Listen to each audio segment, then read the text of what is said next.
Di berita Bapak Ibu itu jangan dipercaya. Yang begini-begini itu enggak. Betul-betul mereka itu tidak punya, enggak perikemanusiaan, enggak, bukan manusia lah, boleh dikatakan boleh, tidak manusia. Saya berani mengatakan karena sumbernya konkret sekali. Bukan istilah politik atau enggak. Ini mereka itu hanya kepentingan dunia. Siapapun yang tidak ngikut, yang tidak ini pasti akan dibinasa. Memang di daerah situ ada tambang gas terbesar sedunia, tepatnya di Gaza.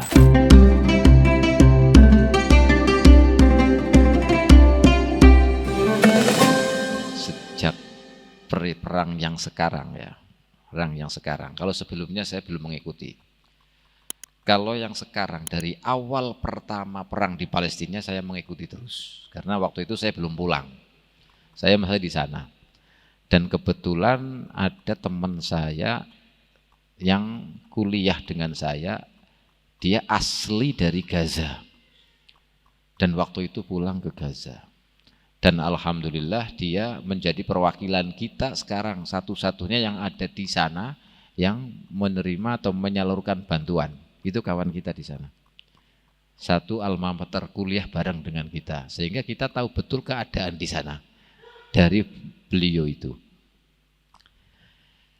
Nah, kejadian yang ada di Palestina ini jangan dianggap itu hal yang biasa, jangan. Walaupun bagaimana mereka adalah saudara-saudara kita yang harus kita bantu.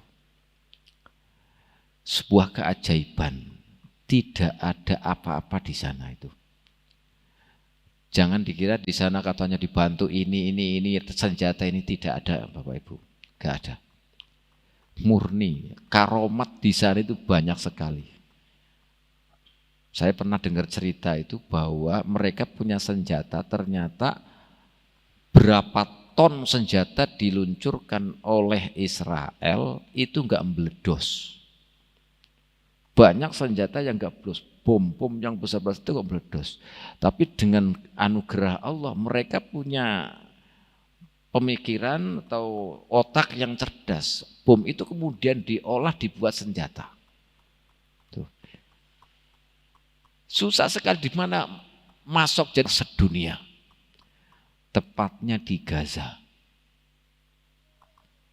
Kalau itu dikuasai sudah, dunia di tengahnya sudah.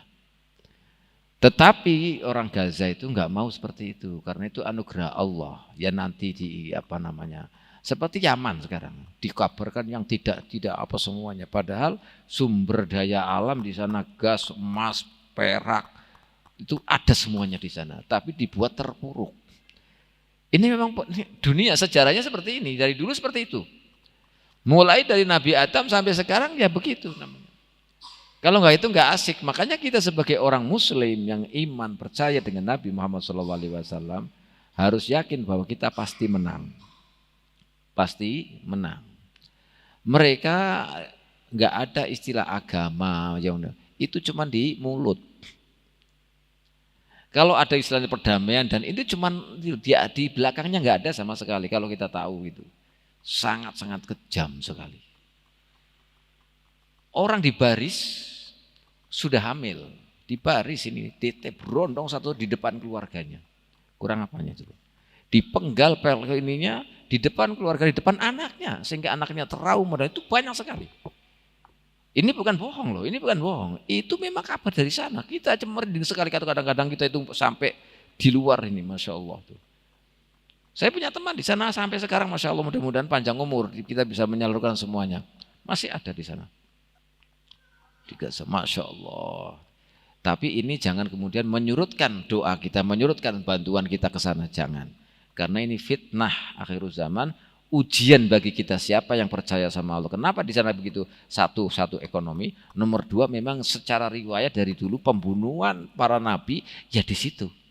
Berapa kali, berapa ratus nabi, bahkan berapa ribu nabi yang dibunuh di situ.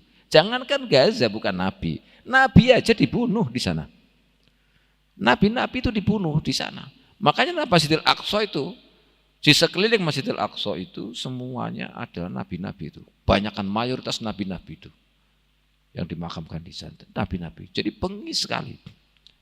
Jangankan cuma masyarakat biasa, orang penduduk Gaza, penduduk Palestina yang ini, nabi aja dibunuh, yang jelas nabi punya mukjizat, punya karomah. Jadi kita harus yakin, kita pasti menang. Insya Allah kita doakan nggak bakal selesai. Imam Mahdi turun, semuanya mereka akan binasa semuanya. Ini semua adalah ujian Allah Subhanahu wa taala, bagaimana keimanan kita mendukung mereka, mendoakan mereka, membantu mereka. Mereka adalah bagian dari kita. Mereka adalah bagian dari kita. Jangan katakan itu karena politik, karena ini jangan. Mereka adalah saudara kita, sesama muslim. Kalau ada mereka yang mengalami begitu, kita ikut sakit. Kita ikut sedih, kita ikut ini. Karena sama-sama muslim. Semampu kita doakan, semampu kita bantu. Jangan sampai malah kita nyinyir dengan mereka. Ini bahaya sekali.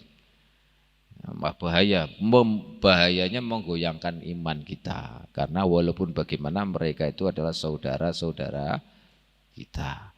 Jadi kalau apakah mereka nggak punya agama? Mereka nggak pedoman agama, itu hanya di mulut saja. Jadi ya jangankan agama, perjanjian yang sudah jelas itu, kesepakatan sudah jelas itu dilanggar kok. Nggak ada maksudnya sudah ini. Makanya kalau dalam Al-Qur'an itu dijelaskan summa radadnahu asfala safilin. Manusia kalau tidak bisa menggunakan akalnya, tidak bisa beriman, tidak maksimal dalam menggunakan kondisi penciptaan Allah, maka akan dikembalikan kepada asfala safilin, derajat yang paling rendah, yang paling hina, yang paling rendah, lebih hina daripada hewan. Tuh. Jadi kebengisannya, kalau hewan masih penting. Kalau ini Masya Allah, di hadapan anaknya suruh nonton, dijejer gini. Semua saudaranya, ibunya yang hamil apa semuanya berontok dipenggal ininya. Manusia, bukan manusia itu. Pedih sekali itu. Kita lihatnya itu Masya Allah. Sampai segini. Ya udah kita doakan. Kita bantu semampu. Jangan kita nyinyir. Jangan sekali-kali kita nyinyir. Mereka adalah saudara-saudara kita. Siapapun, jangankan Palestina misalnya. Dimanapun di Eropa dan lainnya, itu semuanya adalah saudara. Dan terutama di Purbalingga ini jangan sampai kita sesama muslim bertengkar. Jangan sampai bermusuhan. Jangan sampai, kita harus bersatu sama-sama saudara. Apalagi sampai bentrok pertumpahan darah, jangan. Kita harus jaga persatuan. Nah, Ibu ya. Itu. Jadi alhamdulillah ada ibu yang Masya Allah peduli dengan Palestina. Alhamdulillah. Saya bersyukur sekali. Karena mereka adalah saudara-saudara kita.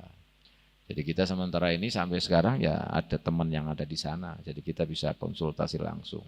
Bahkan alhamdulillah kemarin bisa menyalurkan dari beberapa kawan yang langsung ke sana lewat Yordania. Ramadan kemarin ada, habis hari raya juga ada. Kemarin barusan juga ada lagi. Tapi nggak bisa langsung masuk ke sana, dilewatkan Yordania. Beberapa teman-teman yang menghimpun kemudian dikirimkan ke sana. Alhamdulillah kita dukung semuanya. Karena mereka adalah saudara-saudara kita. Ya. Selalu jangan lupa kita doakan mereka.